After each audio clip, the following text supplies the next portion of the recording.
To, Allah yana ci gaba da tono asirin waɗannan azzaluman maƙiyan addinin musulunci.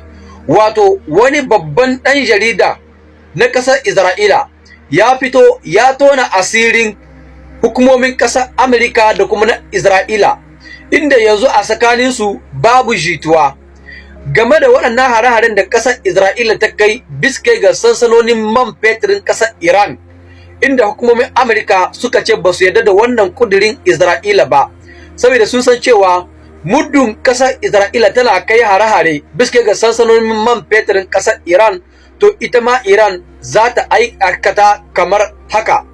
Amerika ta ce ita ma yanzu Iran za ta kai hare-hare biskai ga sansanonin man fetirin ƙasar Isra'ila da kuma na ƙasashen Larabawa ma gaba ɗaya, waɗanda suke kama ma ƙasar Amerika ana ci gaba da gwabza da ƙasar Iran.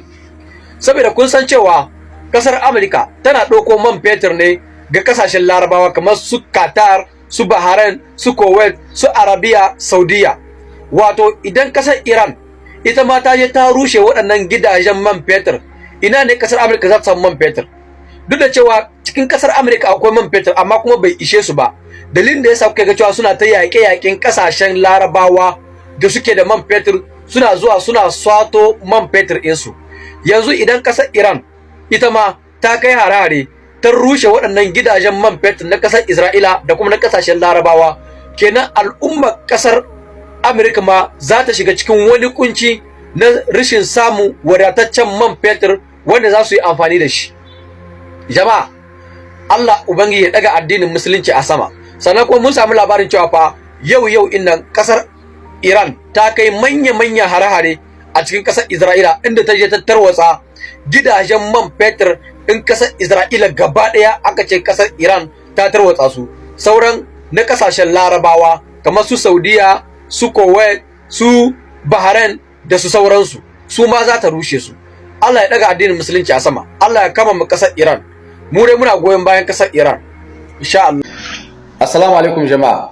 Da Allah ku duba abin da aka rubuta a nan.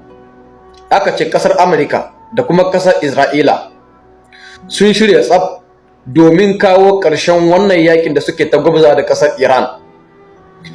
Jama'a, idan kuna tunawa kwanakin bayan da suka wuce, shugaban ƙasar Amerika ya ce za su iya gwabza yaƙi da ƙasar Iran har na tsawon sati 4. Yau kuma gashi ko sati 2 ba a yi ba, amma har sun gaji. Abin tambaya na nan shine, shin ƙasar Iran za ta amince ko kuma ba za ta amince ba? To ƙasar Iran ba za ta amince ba, saboda ko jiya hukumomin ƙasar Iran sun ce za su iya gwabza yaƙi da ƙasar Amerika da kuma ƙasar Isra'ila har tsawon na wata 6. Yanzu wannan mutanen abinda suke so, wani strategy suke so su yi amfani da shi a tsaye da wannan yakin, domin su kawo waɗansu makamman yakin su tara su lokacin da za su gama shirin su kuma sai su kuma koma su farmaki ƙasar Iran. Iran ta gane duk wani wayon da suke yi. Yanzu Iran ta ce ita ba za ta tsaya wannan yakin ba, sannan za ta ci gaba da gwamnati su, ko da su sun tsaya ita ba za ta tsaya ba. Ba ta kuka yi yaki kuke so ba, ai yanzu kun dakulo rina ko me ake cewa. Ku yi hakuri Hausawa, wallahi ƙasar Iran ta nan gaba ƙasar Isra'ila da Amerika wuya, ta nan gaba su wuya, ta nan gaba su kashifa. Wallahi kawai ba a nuno muku ne, amma mu nan zuwa gaba za mu fara hiddo muku bidiyo kan irin bannar da ƙasar Iran take ma waɗannan ƙasashen. Goya mu ra'ayin kwa comment section. Allah ya samu da. Assalamu alaikum wa rahmatullahi wa barakatuhu. To, an yanka kuma ta tashi, saboda hukumomin ƙasar Iran jiya sun zarce hukunci, sun nada dan tsohon shugaban ƙasar da aka kashe, wato Mujtaba Ali Khamenei, biske ga karagan mulkin ƙasar Iran. Jama'a, wannan dan tsohon shugaban ƙasa da ke gani tsohon soja ne, sannan ya yi yaƙi daban-daban a cikin ƙasashen Larabawa, sannan kuma ya riƙe mukami daban-daban a cikin gwamnatin ƙasar Iran da kanta. Jama'a, wannan mutumin babu abin da ke cikin ran shi a yau in dai ba ya ɗauki fansa game da abin da aka yi ma ubansa da matarsa da ƙannansa da iyalansa. Sannan kuma wannan mutumin kudiri na biyu shine a ci gaba da ƙirƙirar makamin nukiliya a cikin ƙasar Iran, wato abin da Turawa suka nema su yi ba su yi nasara ba. Su ganin suke cewa idan sun kashe Ayatollah Ali Khamenei shikenan sun gama komai. Hukumomin ƙasar Iran za su mika wuya, su kuma su zo su ɗora wanda suke so, su ci gaba da azabtar da al'ummar ƙasar Iran, su ci gaba da satar man fetur ƙasar Iran, sannan kuma su samu damar da za su hana a ƙirƙirar makamin nukiliya a cikin ƙasar Iran.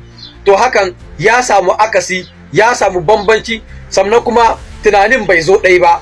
Jama'a, Allah ya taimaka ƙasar Iran, Allah ya taimaka ƙasar addinin musulunci. Mu dai muna goyon bayan ƙasar Iran. Allah ya ci gaba da tona asirin waɗannan azzaluman.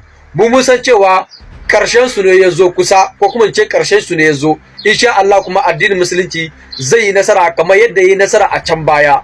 Allah Ubangiji ya taimaka ƙasar Iran. Ku ga mu na rayuwa comment section. Allah Ubangiji ne ya samu dace.